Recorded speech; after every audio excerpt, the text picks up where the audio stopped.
Audio Jungle. Hello everyone, আরবি special কিচেনে আমার সকল বন্ধুদেরকে স্বাগত জানিয়ে আজকের ভিডিও আমি শুরু করছি। আশা করি তোমরা সকলেই খুব ভালো আছো।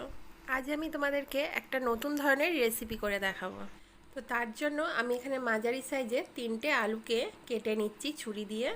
তো আমি এইরকমভাবে ছোটো ছোটো টুকরো করে আলুগুলো কেটে নিলাম। তো এরকম দুটো মাঝারি সাইজের পেঁয়াজ নিয়ে নিয়েছি। একটা ছুরির সাহায্যে আমি পেঁয়াজগুলো ছোটো ছোটো টুকরো করে এইভাবে কেটে নিচ্ছি। আর নিয়েছি একটা মাঝারি সাইজের টমেটোটাকেও আমি এইভাবে কেটে নিলাম। আর কিছুটা ধনেপাতাকেও আমি কুচিয়ে নিলাম। এইবারে একটা পাত্রের মধ্যে এই কাপ মেপে 3 কাপ আমি আটা নিয়ে নিলাম। আর আটার মধ্যে আমি পরিমাণ মতো নুন দিয়ে দিচ্ছি।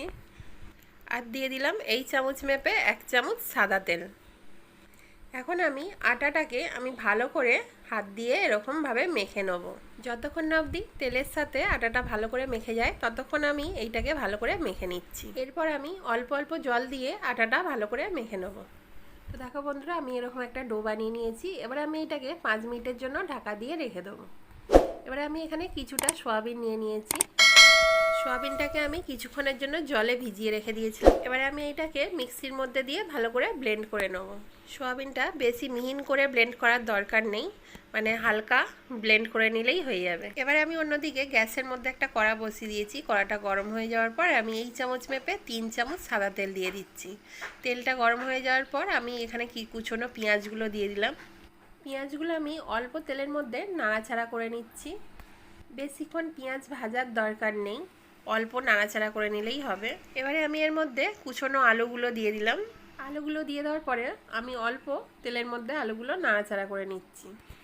তা আলুটাকেও আমি বেশিক্ষণ নাড়াচাড়া করব না, হালকা নেড়ে নিলেই হয়ে যাবে। তো তার জন্যই এই রেসিপিটা তৈরি করতে বেশিক্ষণ সময় লাগে না, খুব কম সময়ের মধ্যেই এই রেসিপিটা রেডি হয়ে যায়। এবার আমি এর মধ্যে দিয়ে দিলাম পরিমাণ মতো নুন আর দিয়ে দিলাম কুচনো টমেটো দিয়ে দেওয়ার পরেও আমি অল্প নেড়ে নেবো।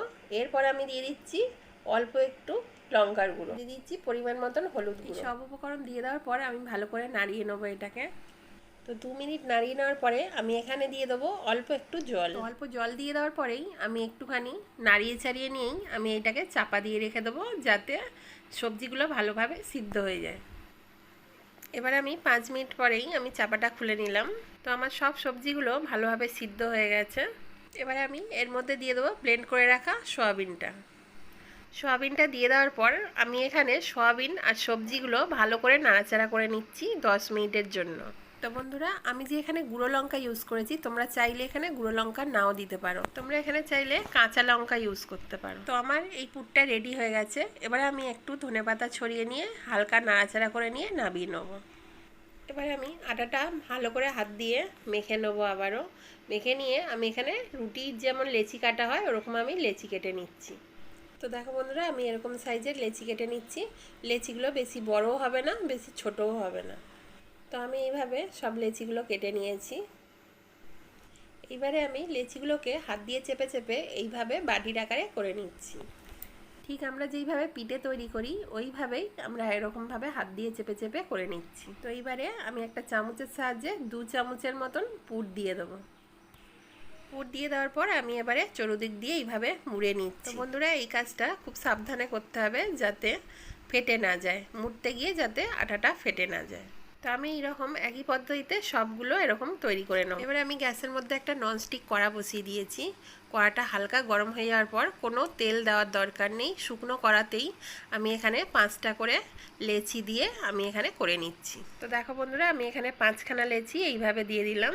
এবারে এগুলো দিয়ে দেওয়ার পর এবারে আমি এটাকে 10 মিনিটের জন্য একদম লো ফ্লেমে চাপা দিয়ে রেখে দিই। তো দেখো বন্ধুরা, এটা ভালোভাবে সিদ্ধ হয়ে গেছে। এবারে আমি অপর পিঠ উল্টে দেবো।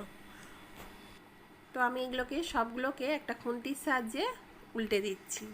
উল্টে দেওয়ার পর আমি আবারও 5 মিনিটের জন্য এটাকে চাপা দিয়ে রেখে দেবো। তো এবার আমি এইটার মধ্যে অল্প একটু বাটার দিয়ে দিয়েছিলাম, সেটা তোমাদেরকে দেখানো হয়নি। আমি এইটার মধ্যে হালকা একটু বাটার ইউজ করেছিলাম।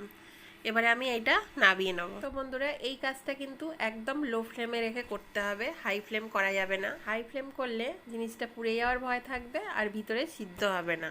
তো আমার এগুলো রেডি হয়ে গেছে। এবার আমি একটা প্লেটের মধ্যে সার্ভ করে নিয়েছি। তো বন্ধুরা, দেখে তোমরা বুঝতেই পারছো রেসিপিটা কতটা পারফেক্ট তৈরি হয়েছে। খুব কম সময়ের মধ্যেই এই রেসিপিটা তোমরা বাড়িতে বানিয়ে নিতে পারবে। এই রেসিপিটা যেহেতু খুব কম অয়েল দিয়ে ইউজ করা হয়, তারপর এটাতে আটা, সয়াবিন থাকে, তাই জন্য এটা কিন্তু খাওয়াও খুব স্বাস্থ্যকর। তো বন্ধুরা, আজকের এই রেসিপিটা তোমাদের কেমন লাগলো অবশ্যই আমাকে কমেন্টে বলো। ভালো লাগলে অবশ্যই লাইক শেয়ার করে দিও। আমার চ্যানেলটা সাবস্ক্রাইব করে আমাকে সাপোর্ট করো, আমার পাশে থেকো। আর পাশে থাকা বেল আইকনটা ক্লিক করে অল নোটিফিকেশন অন করে দিই। আজকের মতন এই পর্যন্তই, দেখা হচ্ছে আবার পরের রেসিপিতে। সবাই সুস্থ থেকো।